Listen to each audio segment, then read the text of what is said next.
ಸಾವಯವ ಸಂಪದ. ಸಾವಯವ ಕೃಷಿ ಬದುಕಿನ ಸಮಗ್ರ ಚಿತ್ರಣ ಕುರಿತ ಬಾನುಲಿ ಸರಣಿ ಕೃಷಿ ಸಂಪದ, ಇದುವೇ ಕೃಷಿ ಸಂಪದ.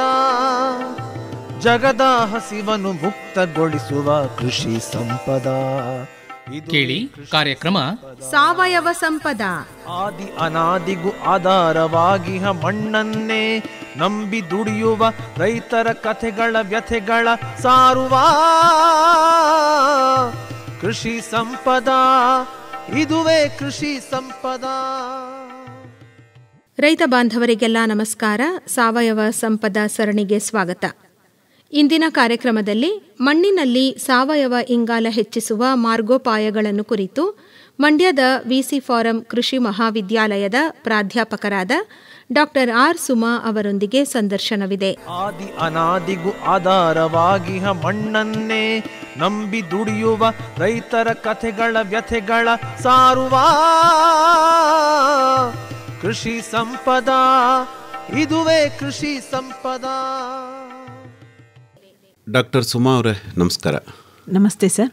ಸಾವಯವ ಕೃಷಿ ಮಾಡೋದಕ್ಕೆ ಅಥವಾ ಯಾವುದೇ ಕೃಷಿ ಇರ್ಬೋದು, ಅದನ್ನು ಮಾಡೋದಕ್ಕೆ ಮಣ್ಣಲ್ಲಿ ಸಾವಯವ ಇಂಗಾಲ ಬಹಳ ಮುಖ್ಯ ಅಂತ ಹೇಳಲಾಗತ್ತೆ.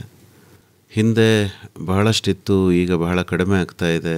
ಹಾಗಾಗಿ ಕೃಷಿಕರು ಸಾವಯವ ಇಂಗಾಲವನ್ನು ಮಣ್ಣಿನಲ್ಲಿ ಹೆಚ್ಚಿಸ್ಕೊಳ್ಳೋದಕ್ಕೆ ಅಗತ್ಯವಾದ ಕ್ರಮಗಳನ್ನು ತೆಗೆದುಕೋಬೇಕು ಅಂತಲೂ ಕೂಡ ಹೇಳಲಾಗ್ತಾ ಇದೆ. ತಾವು ಈ ದಿವಸ ಮಣ್ಣು ವಿಜ್ಞಾನಿಯಾಗಿ ಏನಿದು ಸಾವಯವ ಇಂಗಾಲ ಅಂದರೆ, ಇದು ಮಣ್ಣಲ್ಲಿ ಯಾಕೆ ಇರಬೇಕು, ಇಲ್ಲದೆ ಹೋದರೆ ಏನಾಗುತ್ತೆ, ಕಡಿಮೆ ಆಗೋದಕ್ಕೆ ಕಾರಣ ಏನು, ಅದನ್ನು ಹೆಚ್ಚಳ ಮಾಡ್ಕೊಳ್ಳೋದಕ್ಕೆ ಏನು ಮಾಡಬೇಕು, ಈ ಎಲ್ಲ ವಿಚಾರಗಳಿಗೆ ಸಂಬಂಧಪಟ್ಟಂತೆ ವಿವರವಾಗಿ ಮಾಹಿತಿಯನ್ನು ನೀಡಬೇಕು. ಎಲ್ರಿಗೂ ನಮಸ್ಕಾರ. ಈ ದಿನದ ಒಂದು ವಿಷಯ ಸಾವಯವ ಇಂಗಾಲವನ್ನು ಮಣ್ಣಿನಲ್ಲಿ ಯಾವ ರೀತಿ ನಾವು ಹೆಚ್ಚಿಗೆ ಮಾಡ್ಕೋಬೇಕು ಅನ್ನೋದ್ರ ಬಗ್ಗೆ. ಇದು ಅತ್ಯಂತ ಮುಖ್ಯವಾದ ವಿಷಯ. ನಮ್ಮ ಕೃಷಿಗೆ ಸಾವಯವ ಇಂಗಾಲನೇ ಜೀವಾಳ ಅಂತಂದರೆ ತಪ್ಪಾಗಲಾಗದು. ಮಣ್ಣಿನ ಒಂದು ಸರ್ವತೋಮುಖ ಆರೋಗ್ಯ ಹಾಗೂ ನಮ್ಮ ಇಡೀ ಭೂಮಂಡಲದ ಒಂದು ಸಮತೋಲನವನ್ನು ಸಾವಯವ ಇಂಗಾಲವನ್ನು ನಾವು ನಿರ್ವಹಿಸೋದ್ರ ಮೇಲೆ ನಿರ್ಧಾರವಾಗುತ್ತೆ ಅಂತಂದರೆ ಅದು ತಪ್ಪಾಗಲಾರದು. ಏನಕ್ಕೆ ಅಂದರೆ, ಮೊದಲನೇದಾಗಿ ನಾವು ಸಾವಯವ ಇಂಗಾಲ ಅನ್ನೋದ್ರ ಬಗ್ಗೆ ನಾವು ಹೇಳಬೇಕು ಅಂತಂದರೆ, ಮಣ್ಣಿಗೆ ನಾವು ಸಾವಯವ ಪದಾರ್ಥಗಳನ್ನು ನಾವು ಹಾಕಿದಾಗ ಆ ಸಾವಯವ ಪದಾರ್ಥಗಳು ಕಳಿತು ಮಣ್ಣಿನಲ್ಲಿ ಸಾವಯವ ಇಂಗಾಲವನ್ನು ಅಲ್ಲಿ ಕ್ರೋಢೀಕರಣ ಮಾಡುತ್ತೆ. ಸಿಂಪಲ್ಲಾಗಿ ಹೇಳಬೇಕು ಅಂತಂದರೆ, ಈ ಸಾವಯವ ಇಂಗಾಲ ಮಣ್ಣಿನಲ್ಲಿರುವಂತಹ ಜೇಡಿ ಅಂಶದ ಥರನೇ ಕಾರ್ಯನಿರ್ವಹಿಸಿದ್ರು ಸಹ ಅದರ ಒಂದು ಕಾರ್ಯದ ಒಂದು ವ್ಯಾಪ್ತಿ ಏನಿದೆ ಅದು ನಮ್ಮ ಒಂದು ದೃಷ್ಟಿಕೋನಕ್ಕೂ ಮಿಗಿಲಾಗಿದ್ದು. ಸೊ ಸಾವಯವ ಇಂಗಾಲ ಮಣ್ಣಿನ ಒಂದು ಸರ್ವತೋಮುಖ ಆರೋಗ್ಯಕ್ಕೆ ನಮಗೆ ತುಂಬಾ ಅದು ಬಹಳ ಉಪಕಾರಿಯಾಗಿದೆ. ಸೊ ಮಣ್ಣಿನ ಉತ್ಪತ್ತಿ, ರಚನೆ ಹಾಗೂ ಅದರ ಆರೋಗ್ಯಕ್ಕೆ ಸಾವಯವ ಇಂಗಾಲನೇ ಮೂಲ. ಸೊ ಮಣ್ಣು ರಚನೆ ಆಗಬೇಕು ಅಂತಂದರೆ ಮೂಲಭೂತವಾಗಿ ಭೂಮಿಯಲ್ಲಿರುವಂತಹ ಶಿಲೆಗಳು ಹಾಗೂ ಖನಿಜಗಳು ವೆದರಿಂಗ್ ಆಗಿ ಅದರಿಂದ ನಮಗೆ ಮಣ್ಣು ಉತ್ಪತ್ತಿ ಆಗುತ್ತೆ. ಆದರೆ ಮಣ್ಣಿಗೆ ಜೀವ ಬರಬೇಕು ಅಂತಂದರೆ ಅದರಲ್ಲಿ ಸಾವಯವ ಪದಾರ್ಥಗಳು ತುಂಬ ಮುಖ್ಯ. ಈ ಸಾವಯವ ಪದಾರ್ಥಗಳು ಮಣ್ಣಿನ ಒಂದು ಭೌತಿಕ, ರಾಸಾಯನಿಕ ಹಾಗೂ ಜೈವಿಕ ಗುಣಧರ್ಮಗಳನ್ನು ಉತ್ತಮ ಮಾಡೋದರಲ್ಲಿ ತುಂಬ ಪ್ರಮುಖ ಪಾತ್ರವನ್ನು ವಹಿಸುತ್ತೆ. ಜೈವಿಕ ಗುಣಧರ್ಮಗಳು ಅಂತಂದರೆ ಮಣ್ಣಿನ ಕಣರಚನೆ ಆಗಿರ್ಬೋದು, ಮಣ್ಣಿನಲ್ಲಿರುವಂತಹ ನೀರು ಧಾರಣ ಸಾಮರ್ಥ್ಯ ಆಗಿರ್ಬೋದು, ಮಣ್ಣಿನಲ್ಲಿರುವಂತಹ ರಂಧ್ರಗಳು ಹಾಗೂ ಗಾಳಿಯಾಡುವಿಕೆ, ಇವೆಲ್ಲವೂ ಸಹ ಮಣ್ಣಿನಲ್ಲಿರುವಂತಹ ಇಂಗಾಲದ ಮೇಲೆ ನಿರ್ಧಾರವಾಗಿರುತ್ತದೆ. ಸೊ ಮಣ್ಣಿನ ಇಂಗಾಲ ಜಾಸ್ತಿ ಆದಷ್ಟು ಮಣ್ಣಿನಲ್ಲಿರುವಂತಹ ರಂಧ್ರಗಳ ಸಂಖ್ಯೆ ಜಾಸ್ತಿ ಆಗುತ್ತೆ.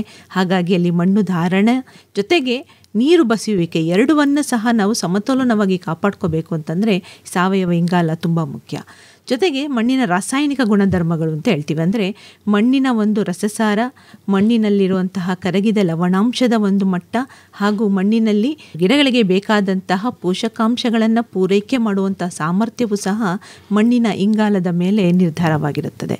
ಅದಕ್ಕಿಂತ ಪ್ರಮುಖವಾಗಿ ಮಣ್ಣಿನ ಒಂದು ಜೈವಿಕ ಗುಣಧರ್ಮ, ಅಂದರೆ ಮಣ್ಣಿನಲ್ಲಿ ನಾವು ಒಂದು ಸ್ಪೂನಷ್ಟು ಮಣ್ಣಿನ ತಗೊಂಡಿತ್ತು ಅಂತಂದರೆ ಅದರಲ್ಲಿ ಸುಮಾರು ಶತಕೋಟಿಯಷ್ಟು ಸೂಕ್ಷ್ಮಾಣು ಜೀವಿಗಳು ಅಲ್ಲಿ ವಾಸವಾಗಿರುತ್ತದೆ. ಈ ಶತಕೋಟಿ ಸೂಕ್ಷ್ಮಾಣು ಜೀವಿಗಳಿಗೆ ಮೂಲ ಆಹಾರನೇ ನಮ್ಮ ಸಾವಯವ ಪದಾರ್ಥಗಳು.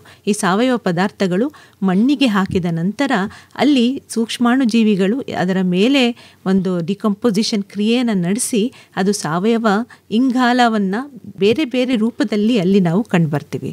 ನಾವು ಮುಖ್ಯವಾಗಿ ಮಣ್ಣಿನ ಇಂಗಾಲವನ್ನು ನಾವು 3 ರೂಪದಲ್ಲಿ ಕಂಡುಬರ್ತೀವಿ. ಒಂದು ಲೆಬೈಲ್ ಪುಲ್ ಅಂತ ಹೇಳ್ತೀವಿ, ಅಂದರೆ ತುಂಬ ಕಡಿಮೆ ಸಮಯದಲ್ಲಿ ಈ ಒಂದು ಸಾವಯವ ಪದಾರ್ಥಗಳು ಕಳಿತು ಮಣ್ಣಿಗೆ ಪೋಷಕಾಂಶ ಹಾಗೂ ಇಂಗಾಲದ ಡೈಆಕ್ಸೈಡನ್ನು ಬಿಡುಗಡೆ ಮಾಡುವಂತಹ ಒಂದು ಘಟಕವನ್ನು ನಾವು ಲೆಬೈಲ್ ಪುಲ್ ಅಂತ ಕರಿತೀವಿ. ನಂತರದ್ದು ಸ್ಲೋಲಿ ಅವೈಲಬಲ್ ಪುಲ್ ಅಂತ ಹೇಳ್ತೀವಿ, ಅಂದರೆ ನಿಧಾನವಾಗಿ ಅದು ಕಳೆಯುವಿಕೆ ಕ್ರಿಯೆಯಲ್ಲಿ ಅದು ಪಾಲ್ಗೊಂಡು ಅಲ್ಲಿ ನಮಗೆ ಮಣ್ಣಿನಲ್ಲಿ ಒಂದು ಜಿಗುಟಿನ ಅಂಶ ಹಾಗೂ ಮಣ್ಣಿನ ಒಂದು ರಚನೆಗೆ ಬೇಕಾದಂತಹ ಎಲ್ಲ ಪದಾರ್ಥಗಳನ್ನು ಉತ್ಪತ್ತಿ ಮಾಡುವಂತಹ ಘಟಕವನ್ನು ನಾವು ಸ್ಲೋಲಿ ಅವೈಲಬಲ್ ಪುಲ್ ಅಂತ ಕರಿತೀವಿ. ಮಣ್ಣಿನ ಒಂದು ಸಾವಯವ ಇಂಗಾಲವನ್ನು ನಾವು ವಿಂಗಡಣೆ ಮಾಡಬೇಕಾದ್ರೆ ಮತ್ತೊಂದು ರೀಕ್ಯಾಲ್ಸಿಟ್ರೆಂಟ್, ಅಂದರೆ ತುಂಬ ಕ್ಲಿಷ್ಟಕರವಾಗಿ, ಅಂದರೆ ನಮ್ಮ ಒಂದು ಕಳೆಯುವಿಕೆಗೆ ಅದು ತುಂಬ ರೆಸಿಸ್ಟೆನ್ಸ್ ಅಂತ ನೀಡುವಂತಹ ಒಂದು ರೀಕ್ಯಾಲ್ಸಿಟ್ರೆಂಟ್ ಪೂಲ್ ಅಂತ ಕರಿತೀವಿ. ಅಂದರೆ ನಮ್ಮ ಮಣ್ಣಿನಲ್ಲಿ ಹ್ಯೂಮಸ್ ಪದಾರ್ಥವನ್ನು ನಾವು ಈ ರೀಕ್ಯಾಲ್ಸಿಟ್ರೆಂಟ್ ಅಂತ ಹೇಳ್ತೀವಿ.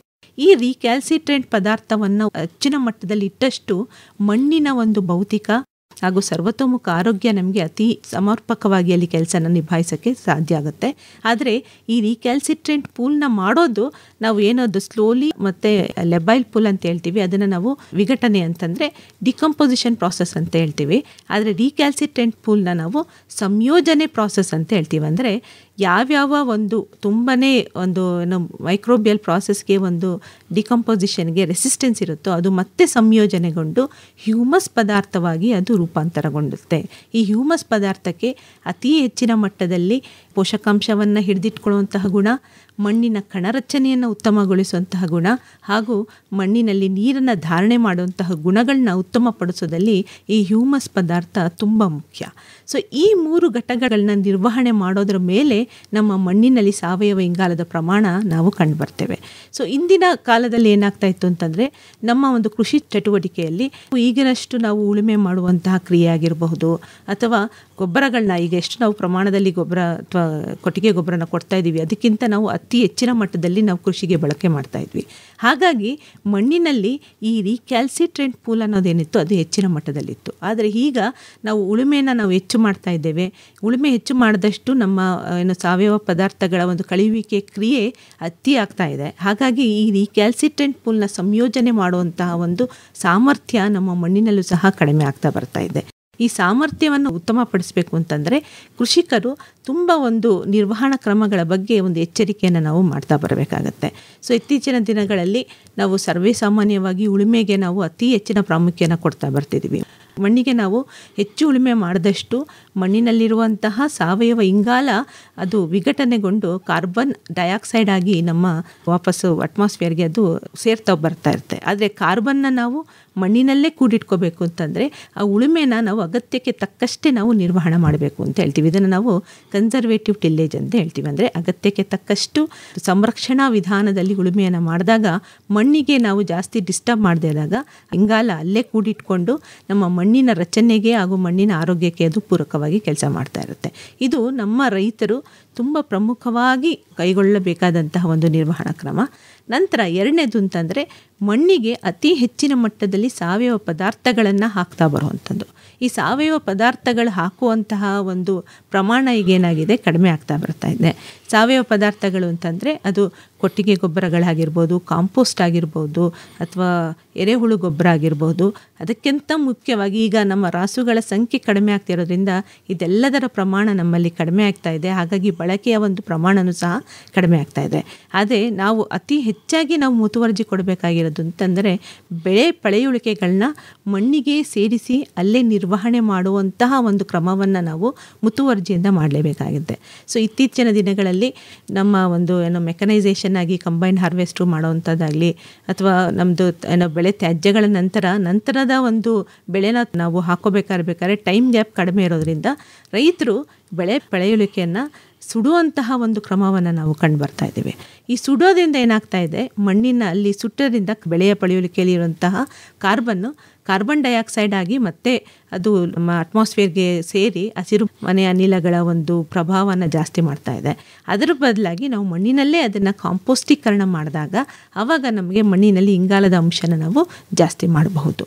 ಒಂದು ಅಧ್ಯಯನದ ಪ್ರಕಾರ ಸುಮಾರು 1 ಟನ್ನಷ್ಟು ನಾವೇನಾದ್ರು ಭತ್ತದ ಒಂದು ಪಳೆಯೋಲಿಕೆ ಅಥವಾ ಭತ್ತದ ಸ್ಟ್ರಾನ ನಾವು ರೈತರು ಸುಟ್ಟಾಕಿದಾಗ ಸುಮಾರು 60 kgಯಷ್ಟು ಕಾರ್ಬನ್ ಮೊನಾಕ್ಸೈಡು ಹಾಗೂ 1460 kgಯಷ್ಟು ಕಾರ್ಬನ್ ಡೈಆಕ್ಸೈಡ್ ಅನಿಲ ಹಾಗೂ 2 kgಯಷ್ಟು ಸಲ್ಫರ್ ಡೈಆಕ್ಸೈಡ್ ಅನಿಲಗಳು ಬಿಡುಗಡೆ ಆಗ್ತಾ ಇದೆ ಅಂತ ಒಂದು ಮಾಹಿತಿ ನಾವು ಒಂದು ಅಧ್ಯಯನದ ಮೂಲಕ ನಾವು ಪಡ್ಕೊಂಡಿದ್ದೀವಿ. ಸೊ ಜೊತೆಗೆ ಇದಲ್ಲದೆ ಸಹ 3 kgಯಷ್ಟು ಪಾರ್ಟಿಕ್ಯುಲೇಟ್ ಮೆಟೀರಿಯಲ್ ಅದು ನಮ್ಮ ಆಕಾಶಕ್ಕೆ ಅದು ಹೋಗ್ತಾ ಇರೋದ್ರಿಂದ ಇತ್ತೀಚಿನ ದಿನದಲ್ಲಿ ನಾವೇನು ಹವಾಮಾನ ಬದಲಾವಣೆಯನ್ನು ಕಂಡು ಬರ್ತಾ ಇದ್ದೇವೆ ಅದಕ್ಕೆ ಇದು ಒಂದು ನೆಗೆಟಿವ್ ಆಗಿ ಕೆಲಸ ಮಾಡ್ತಾ ಬರ್ತಾ ಇದೆ. ಅದ್ರ ಬದಲಾಗಿ ನಾವು ಮಣ್ಣಿನಲ್ಲೇ ಅದನ್ನು ಸೇರಿಸಿ ಅದನ್ನು ಅಲ್ಲೇ ಕಾಂಪೋಸ್ಟೀಕರಣ ಮಾಡುವಂತಹ ಒಂದು ಕ್ರಿಯೆಯನ್ನು ಮಾಡೋದ್ರಿಂದ ಮಣ್ಣಿನಲ್ಲಿ ಸಾವಯವ ಇಂಗಾಲ ಅಂಶದನ್ನು ನಾವು ಜಾಸ್ತಿ ಮಾಡಬಹುದು. ಹಾಗಾದರೆ ಇದನ್ನು ಯಾವ ರೀತಿ ಕಾಂಪೋಸ್ಟೀಕರಣ ಮಾಡಬೇಕು ಅನ್ನೋದು ತುಂಬ ಮುಖ್ಯ. ಸೊ ನಮ್ಮ ಮಣ್ಣಿನಲ್ಲಿ ಸಾವಯವ ಪದಾರ್ಥಗಳು ಕಳಿಬೇಕು ಅಂತಂದರೆ ಅದರಲ್ಲಿ ಮುಖ್ಯವಾಗಿ ಸಾವಯವ ಪದಾರ್ಥದಲ್ಲಿರುವಂತಹ ಇಂಗಾಲ ಮತ್ತು ಸಾರಜನಕದ ಪ್ರಮಾಣದ ಮೇಲೆ ನಿರ್ಧಾರವಾಗಿರುತ್ತದೆ. ಇಂಗಾಲ ಮತ್ತು ಸಾರಜನಕದ ಪ್ರಮಾಣ 30:1 ಜಾಸ್ತಿ ಇತ್ತು ಅಂತಂದರೆ ಆವಾಗ ಅಲ್ಲಿ ನಮ್ಮ ಕಳೆಯುವಿಕೆಯ ಒಂದು ವೇಗ ಏನಾಗಿರುತ್ತೆ ಅದು ತುಂಬ ಕಡಿಮೆ ಆಗುತ್ತೆ. ಸೊ ನಮ್ಮ ಪದಾರ್ಥಗಳ ಜೊತೆಗೆ ಆದಷ್ಟು ಸಾರಜನಕ ಪದಾರ್ಥಗಳನ್ನು ನಾವು ಅದಕ್ಕೆ ಕ್ರೋಢೀಕರಿಸ್ತಾ ಬಂತು ಅಂದಾಗ ಅಲ್ಲಿ ನಮಗೆ ಕಳೆಯುವಿಕೆಯನ್ನು ನಾವು ವೇಗಗೊಳಿಸ್ಬೋದು ಹಾಗೂ ನಮಗೆ ನಾವು ಈ ಒಂದು ಪಳೆಯುಳಿಕೆಗಳನ್ನ ಮಣ್ಣಿನಲ್ಲೇ ಕಾಂಪೋಸ್ಟ್ ಮಾಡುವಂತಹ ಒಂದು ಪ್ರಕ್ರಿಯೆಯನ್ನು ನಾವು ಜಾಸ್ತಿ ಮಾಡ್ಬೋದು. ಇತ್ತೀಚಿನ ದಿನಗಳಲ್ಲಿ ಅದರಲ್ಲೂ ಒಂದು ಕಬ್ಬಿನಲ್ಲಿ ತರಗು ನಿರ್ವಹಣೆ ಮಾಡುವಂತಹ ಒಂದು ಪ್ರಾತ್ಯಕ್ಷಿಕೆಗಳನ್ನು ನಾವು ಅತಿ ಹೆಚ್ಚಿನ ಮಟ್ಟದಲ್ಲಿ ನಾವು ರೈತರ ಜಮೀನಿನಲ್ಲಿ ಮಾಡ್ತಾ ಬಂದಿದ್ದೇವೆ. ಈ ಪ್ರಾತ್ಯಕ್ಷಿಕೆಯ ಒಂದು ಅಧ್ಯಯನದ ಪ್ರಕಾರ ಈ ಮಣ್ಣಿಗೆ ಅಂದರೆ ಕಬ್ಬಿನಿಂದ ಬರುವಂಥ ತರಗಿಗೆ ಸ್ವಲ್ಪ ಪ್ರಮಾಣದಲ್ಲಿ ಸಗಣಿ ಬಗಡ ಹಾಗೂ ಸ್ವಲ್ಪ ಪ್ರಮಾಣದಲ್ಲಿ ಯೂರಿಯಾ ಜೊತೆಗೆ ಈ ತರಗನ್ನು ಕಾಂಪೋಸ್ಟ್ ಮಾಡುವಂತಹ ಒಂದು ಮೈಕ್ರೋಬಿಯಲ್ ಕಲ್ಚರ್ನ ಅಂದರೆ ಟ್ರೈಕೋಡರ್ಮಾ ಎನ್ರಿಚ್ಡ್ ಇರ್ಬೋದು ಅಥವಾ ಒಂದು ಕಾಂಪೋಸ್ಟ್ ಮಾಡುವಂಥ ಕಲ್ಚರ್ನ ಅದಕ್ಕೆ ಸೇರಿಸ್ತಾ ಬಂದಾಗ ತರಗನ್ನು ನಾವು ಮಣ್ಣಿನಲ್ಲೇ ಸಹ ಕಾಂಪೋಸ್ಟ್ ಮಾಡಿ ಮಣ್ಣಿನ ಇಂಗಾಲವನ್ನು ಅಧಿಕ ಮಾಡಬಹುದು ಅನ್ನೋ ಒಂದು ನಿದರ್ಶನ ನಮ್ಮ ಮುಂದೆ ಇದೆ. ಹಾಗಾಗಿ ರೈತರು ಬೆಳೆಯ ಪಳೆಯುಳಿಕೆಯನ್ನು ಸುಡದೆ ಮಣ್ಣಿನಲ್ಲೇ ಕಾಂಪೋಸ್ಟ್ ಮಾಡುವಂಥ ಒಂದು ನಿರ್ವಹಣಾ ಪದ್ಧತಿಯನ್ನು ನಾವು ಮಾಡಬೇಕಾಗತ್ತೆ. ಮತ್ತು ಇನ್ನೊಂದು ತುಂಬ ಮುಖ್ಯ ಅಂತಂದರೆ ನಮ್ಮ ಬೆಳೆ ಪದ್ಧತಿ. ಸೊ ನಮ್ಮ ಈಗ ಒಂದು ಕಾವೇರಿ ಅಚ್ಚುಕಟ್ಟು ಪ್ರದೇಶದಲ್ಲಿ ನಾವು ನೋಡ್ತಿರ್ಬೋದು ನಮ್ಮಲ್ಲಿ ಒಂದು ಅಂದರೆ ಒಂದೇ ಏಕ ಬೆಳೆ ಪದ್ಧತಿಯನ್ನು ನಮ್ಮ ರೈತರು ಜಾಸ್ತಿ ಅತಿ ಮಟ್ಟದಲ್ಲಿ ನಾವು ಮಾಡ್ತಾಯಿದ್ದೇವೆ. ಭತ್ತದ ನಂತರ ಭತ್ತನ ಹಾಕುವಂಥದ್ದು ಅಥವಾ ಕಬ್ಬಿನ ನಂತರ ಕಬ್ಬನ್ನೇ ಹಾಕುವಂಥದ್ದು ಎಲ್ಲೂ ಸಹ ದ್ವಿದಳ ಧಾನ್ಯಗಳನ್ನು ಬೆಳೆ ಪದ್ಧತಿಯಲ್ಲಿ ನಾವು ಅಳವಡಿಸ್ಕೊಳ್ತಾ ಇಲ್ಲ. ಸೊ ಈ ದ್ವಿದಳ ಧಾನ್ಯಗಳನ್ನು ಬೆಳೆ ಪದ್ಧತಿಯಲ್ಲಿ ನಾವು ಅಳವಡಿಕೆ ಮಾಡಿಕೊಂಡಾಗ ಆವಾಗ ಮಣ್ಣಿನಲ್ಲಿರುವಂಥ ಇಂಗಾಲದ ಅಂಶನ ನಾವು ಜಾಸ್ತಿ ಮಾಡಬಹುದು. ಉದಾಹರಣೆಗೆ ಅಂತಂದರೆ ಈ ಭತ್ತದ ನಂತರ ಅದಲ್ಲಿ ಮಣ್ಣಿನಲ್ಲಿರುವಂತಹ ರೆಸಿಡಿಯಲ್ ಮಾಯಿಶ್ಚರಲ್ಲಿ ದ್ವಿದಳ ಧಾನ್ಯಗಳಾದ ಅವರೆ ಇರಬಹುದು ಅಥವಾ ಕೌಪಿ ಅಂದರೆ ಹಲಸಂದೆ ಒಂದು ಬೆಳೆ ಇರ್ಬೋದು ಅವನ್ನೆಲ್ಲವನ್ನು ಬೆಳೆದು ಒಂದು ನಮಗೆ ಎಕ್ಸ್ಟ್ರಾ ಒಂದು ಈಲ್ಡ್ ಬರುತ್ತೆ. ಜೊತೆಗೆ ಅಕಸ್ಮಾತ್ ಈಲ್ಡ್ ಬರಲಿಲ್ಲ ಅಂತಂದ್ರೂ ಅದನ್ನು ಮಣ್ಣಿಗೆ ಸೇರಿಸಿದಾಗ ಮಣ್ಣಿನಲ್ಲಿರುವಂತಹ ಸಾವಯವ ಪದಾರ್ಥಗಳನ್ನು ನಾವು ಜಾಸ್ತಿ ಮಾಡಬಹುದು. ಸೊ ಈ ರೀತಿಯಾಗಿ ನಾವು ರೈತರಿಗೆ ಏನು ಹೇಳೋದು ಅಂತಂದರೆ ಪ್ರತಿಯೊಬ್ಬ ರೈತರು ಸಹ ಒಂದು ವ್ರತ ಥರ ಮಾಡಬೇಕು. ನಮ್ಮ ಜಮೀನಿನಲ್ಲಿ ನಮ್ಮ ಬೆಳೆ ಪದ್ಧತಿಯಲ್ಲಿ ಒಂದು ದ್ವಿದಳ ಧಾನ್ಯವನ್ನು ನಾವು ಕಡ್ಡಾಯವಾಗಿ ಹಾಕುವಂತಹ ಒಂದು ಮಾಡಬೇಕು. ಅದು ಒಂದು ತುಂಬ ಮುಖ್ಯವಾದ ವಿಷಯ. ಮತ್ತೊಂದು ಅಂತಂದರೆ ಹಸಿರೆಲೆ ಗೊಬ್ಬರಗಳು ಅಂತ ಹೇಳ್ತೀವಿ. ಈ ಹಸಿರೆಲೆ ಗೊಬ್ಬರಗಳನ್ನ ನಮ್ಮ ಭೂಮಿಗೆ ಬೆಳೆ ಹಿಡಿಯೋಕ್ಕಿಂತ ಮುಂಚೆ ಈ ಹಸಿರೆಲೆ ಗೊಬ್ಬರಗಳನ್ನ ಒಂದು ಚೆಲ್ಲಿ ಅದು ಹೂ ಬಿಡುವ ಹಂತಕ್ಕೆ ತಲುಪೋಕ್ಕಿಂತ ಮುಂಚೆ ಮಣ್ಣಿನಲ್ಲೇ ಅದನ್ನು ಸೇರಿಸೋದ್ರಿಂದ ಮಣ್ಣಿನಲ್ಲಿರುವಂಥ ಇಂಗಾಲದ ಅಂಶನ ನಾವು ಜಾಸ್ತಿ ಮಾಡ್ತಾ ಬರ್ಬೋದು. ಜೊತೆಗೆ ಬರೀ ಏಕ ಬೆಳೆ ಬೆಳೆಯೋ ಬದಲು ಅಂತರ ಬೆಳೆ ಪದ್ಧತಿಯನ್ನು ಮಾಡುವಂಥದ್ದು, ಹೊದಿಕೆ ಬೆಳೆಗಳನ್ನು ಬೆಳೆಯುವಂಥದ್ದು ಇವೆಲ್ಲವನ್ನು ನಾವು ಬೆಳೆ ಪದ್ಧತಿಯನ್ನು ರೂಢಿಸ್ಕೊಂಡಾಗ ನಮ್ಮ ಮಣ್ಣಿನಲ್ಲಿರುವಂತಹ ಇಂಗಾಲವನ್ನು ನಾವು ಹೆಚ್ಚಿಗೆ ಮಾಡಬಹುದು. ಇಂಗಾಲ ಜಾಸ್ತಿ ಮಾಡೋದ್ರ ಜೊತೆಗೆ ಮಣ್ಣಿನ ಸವಕಳಿಯನ್ನು ನಾವು ಕಡಿಮೆ ಮಾಡಬಹುದು. ಸೊ ಮಣ್ಣಿನಲ್ಲಿ ಇಂಗಾಲದ ಪ್ರಮಾಣ ಕಡಿಮೆ ಆಗೋದಕ್ಕೆ ಮತ್ತೊಂದು ಮುಖ್ಯ ಕಾರಣ ಅಂದರೆ ಮಣ್ಣಿನ ಸವಕಳಿ. ಈ ದಿನ ಒಂದು ಒಳ್ಳೆಯ ಮಳೆ ಬಂತು ಅಂತಂದರೆ ನಮ್ಮ ಮಣ್ಣು ಮೇಲ್ಮಣ್ಣು ಅಂತ ಏನು ಹೇಳ್ತೀವಿ ನಾವು ನಮ್ಮ ಕೃಷಿಗೆ ತುಂಬ ಅಧಿಕವಾಗಿ ಇಳುವರಿ ಪಡೆಯೋದಕ್ಕೆ ಮೇಲ್ಮಣ್ಣೆ ಆಧಾರ. ಈ ಮೇಲ್ಮಣ್ಣು ಕೊಚ್ಚೋಗಿ ಯಾವುದೋ ನದಿ ಅಥವಾ ಕೆರೆಗಳಿಗೆ ಪಾಲಾಗ್ತಾ ಇರೋದು ನಮ್ಮ ಕಣ್ಣು ಮುಂದೆ ನಿದರ್ಶನವಾಗಿ ನಿಂತಾ ಇದೆ. ಸೊ ಒಂದು ಅಧ್ಯಯನದ ಪ್ರಕಾರ ನಮ್ಮ ಒಂದು ಭಾರತದಲ್ಲೇ ಪ್ರತಿ ವರ್ಷ 5 ಶತಕೋಟಿ ಟನ್ನಷ್ಟು ಮೇಲ್ಮಣ್ಣು ಕೊಚ್ಚಣೆಗೊಳ್ತಾ ಇರೋದನ್ನು ನಾವು ಕಂಡು ಬರ್ತಾ ಇದ್ದೇವೆ. ಈ ಮೇಲ್ಮಣ್ಣನ್ನು ನಾವು ಕಾಪಾಡ್ಕೋಬೇಕು ಅಂತಂದರೆ ನಮ್ಮ ಭೂಮಿಯನ್ನು ಆದಷ್ಟು ಅಂದರೆ ನಾವು ಒಂದು ಕನ್ಸರ್ವೇಷನ್ ಅಗ್ರಿಕಲ್ಚರ್ ಅನ್ನೋ ಒಂದು ಪ್ರಾಕ್ಟೀಸಸ್ನ ನಾವು ಈಗ ಎಲ್ಲ ಕಡೆ ನಾವು ಪ್ರಚಾರ ಮಾಡ್ತಾ ಬರ್ತೀವಿ. ಅದ್ರ ಪ್ರಕಾರ ಏನಂತಂದರೆ ನಮ್ಮ ಬೆಳೆಯ ಒಂದು 30% ಭಾಗನ ನಾವು ಮಣ್ಣಿನಲ್ಲಿ ಮೇಲ್ಹೊದಿಕೆಯಾಗಿ ಆಚ್ಛಾದನೆಯಾಗಿ ಹಾಗೂ ಒಂದು ಮಿಶ್ರ ಬೆಳೆಯ ರೂಪದಲ್ಲಾದರೂ ಸರಿ ಒಟ್ಟು ನಮ್ಮ ಮಣ್ಣಿನ ಮೇಲ್ಭಾಗವನ್ನು ನಾವು ಆದಷ್ಟು ನಾವು ಮಳೆಗೆ ನೇರವಾಗಿ ಒಡ್ಡದೇನೆ ಅದನ್ನು ಕಾಪಾಡ್ಕೊಳ್ತಾ ಬಂತು ಅಂತಂದರೆ ಆವಾಗ ನಾವು ಮಣ್ಣಿನ ಸವಕಳಿಯನ್ನು ನಾವು ತಡೆಗಟ್ಟಬಹುದು. ಈ ಮಣ್ಣಿನ ಸವಕಳಿ ತಡೆಗಟ್ಟೋದ್ರಿಂದ ನಮ್ಮ ಮಣ್ಣಿನ ಇಂಗಾಲದ ಪ್ರಮಾಣನೂ ಸಹ ಜಾಸ್ತಿ ಮಾಡ್ಬೋದು. ಒಂದು ಉದಾಹರಣೆ ಕೊಡಬೇಕು ಅಂತಂದರೆ ನಮ್ಮ ಮಣ್ಣಿನಲ್ಲಿ ಈಗ ನಾವು ಏನಾದ್ರು ಪರೀಕ್ಷೆ ಮಾಡಿಸಿದಾಗ ನಮ್ಮ ಮಣ್ಣಿನಲ್ಲಿ 0.5% ಸಾವಯವ ಇಂಗಾಲದ ಪ್ರಮಾಣ ಇದೆ ಅಂತ ಕಂಡು ಬಂತು ಅಂತಂದರೆ ಅದು 1 ಹೆಕ್ಟೇರ್ ಪ್ರದೇಶದಲ್ಲಿ ಸುಮಾರು 10 ಟನ್ನಷ್ಟು ಇಂಗಾಲವನ್ನು ಅಲ್ಲಿ ಕೂಡಿಟ್ಕೊಂಡಿದೆ ಅನ್ನೋದು ನಮಗೆ ಕಂಡುಬರುತ್ತದೆ. 10 ಟನ್ನಷ್ಟು ಸಾವಯವ ಇಂಗಾಲ ಮೇಲ್ಮಣ್ಣಿನಲ್ಲಿದ್ದು ಅದು ಕೊಚ್ಚಾಣೆಗಂಟು ಅಂತಂದರೆ ಅಷ್ಟು ನಮ್ಮ ಸಾವಯವ ಇಂಗಾಲ ನಮ್ಮ ಮಣ್ಣಿನಿಂದ ಅದು ಆಚೆ ಹೋಗ್ತಾ ಇದೆ ಅನ್ನೋದು ನಮ್ಮ ಒಂದು ಪ್ರಜ್ಞೆಗೆ ಬರಬೇಕಾಗಿರುವಂತಹ ಒಂದು ವಿಚಾರ. ಇದನ್ನು ನಾವು ಮಣ್ಣಿನ ಸವಕಳಿಯನ್ನು ತಡೆಗಟ್ಟೋದ್ರಿಂದನೂ ಸಹ ನಾವು ಮಣ್ಣಿನಲ್ಲಿರುವಂಥ ಇಂಗಾಲದ ಅಂಶವನ್ನು ನಾವು ಜಾಸ್ತಿ ಮಾಡಬಹುದು. ಇತ್ತೀಚಿನ ದಿನಗಳಲ್ಲಿ ಜೈವಿಕ ಗೊಬ್ಬರಗಳನ್ನು ನಾವು ಅತಿ ಹೆಚ್ಚಿನ ಪ್ರಮಾಣದಲ್ಲಿ ಬಳಕೆ ಮಾಡಿ ಅಂತ ಒಂದು ಪ್ರಚಾರನ ಮಾಡ್ತಾ ಇದ್ದೇವೆ. ಸೊ ನೀವು ಯಾವುದೇ ದ್ವಿದಳ ಧಾನ್ಯಗಳನ್ನು ನಾವು ಬಳಕೆ ಮಾಡಿದಾಗ ಆ ದ್ವಿದಳ ಧಾನ್ಯ ಬೀಜಕ್ಕೆ ಒಂದು ಉಪಚಾರವಾಗಿ ರೈಜೋಬಿಯಂ ಅನ್ನೋ ಒಂದು ಜೀವಾಣುಗಳನ್ನು ನಾವು ಉಪಚಾರ ಮಾಡಿದಾಗ ಆ ಮಣ್ಣಿನಲ್ಲಿ ಬೇರಿನ ಗಂಟುಗಳು ಜಾಸ್ತಿ ಆಗುತ್ತೆ, ಬೇರಿನ ಬೆಳವಣಿಗೆ ಜಾಸ್ತಿ ಆಗುತ್ತೆ. ಅದರಿಂದ ಮಣ್ಣನ್ನು ಹಿಡಿದಿಟ್ಕೊಳ್ಳೋದ್ರ ಜೊತೆಗೆ ಮಣ್ಣಿನಿಂದ ರೂಟ್ ಎಕ್ಸುಡೇಟ್ಸ್ ಅಂತ ಕರಿತೀವಿ. ಅಂದರೆ ಬೇರುಗಳು ಸಹ ತನಗೆ ಬೇಡವಾಗಿರುವಂತಹ ಒಂದು ಪಾಲಿಸ್ಯಾಕರೈಡ್ಸ್ ಅಂತ ಹೇಳ್ತೀವಿ, ಅಂದರೆ ಅತಿ ಹೆಚ್ಚಿನ ಸಾವಯವ ಇಂಗಾಲವನ್ನು ಉಳ್ಳಂತಹ ಎಷ್ಟೋ ಪದಾರ್ಥಗಳನ್ನು ಅದು ಮಣ್ಣಿಗೆ ಅದು ಬಿಡುಗಡೆ ಮಾಡ್ತಾ ಇರುತ್ತೆ. ಈ ರೂಟ್ ಎಕ್ಸುಡೇಟ್ಸ್ಗಳು ಇನ್ನೂ ಅನೇಕ ನಮಗೆ ಪೂರಕವಾಗಿರುವಂತಹ ನಮಗೆ ತುಂಬ ಒಳ್ಳೆಯ ಪ್ರಮಾಣದಲ್ಲಿ ಬೇಕಾಗಿರುವಂತಹ ಸೂಕ್ಷ್ಮಾಣು ಜೀವಿಗಳ ಕ್ರಿಯೆಯನ್ನು ಅಲ್ಲಿ ಜಾಸ್ತಿ ಮಾಡ್ತಾ ಬರುತ್ತದೆ.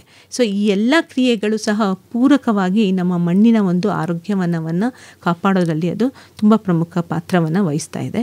ಸೊ ಇವೆಲ್ಲವೂ ಸಹ ತುಂಬ ಸಂಕೀರ್ಣವಾಗಿ ಒಂದಕ್ಕೊಂದು ಪೂರಕವಾಗಿ ನಮ್ಮ ಪ್ರಕೃತಿಯಲ್ಲಿ ನಡೀತಾ ಇರುವಂತಹ ಕ್ರಿಯೆಗಳು.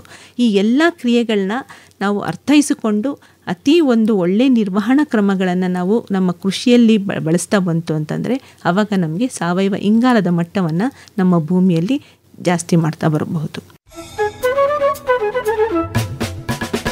ಕೇಳುಗರೆ, ನಾಳೆ ಸಂಜೆ 6:50 ಕೃಷಿ ರಂಗ ಕಿಸಾನ್ ವಾಣಿಯಲ್ಲಿ ಕೃಷಿ ಉತ್ಪನ್ನಗಳ ಮೌಲ್ಯವರ್ಧನೆ ಕುರಿತ ನೇರ ಫೋನ್ ಇನ್ ಕಾರ್ಯಕ್ರಮವಿದೆ.